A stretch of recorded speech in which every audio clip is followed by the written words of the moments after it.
అలాగే 51వ కీర్తనలో కూడా అంతా తాను చేసిన పాపమును బట్టి ప్రార్థిస్తూ నీ సన్నిధిలోని నన్ను త్రోసివేయకము అని అంటాడు.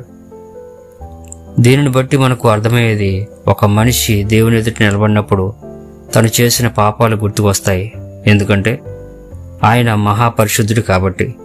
ఆయన సన్నిధిలో మన మనస్సు బరువెక్కి కన్నీరుస్తుంది. అందుకే 2 కొరింథీ 7:10 దైవ చిత్తానుసారమైన దుఃఖం రక్షణార్థమైన మారుమనసు కలుగజేయను, అయితే లోక సంబంధమైన దుఃఖం మరణమును కలుగజేయను అని ఉంటుంది.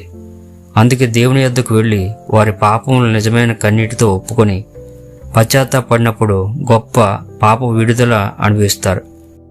కానీ లోకానుసారంగా లోకుల మధ్య ఏడ్చినప్పుడు మనిషి అవహేళనకు గురవుతాడు.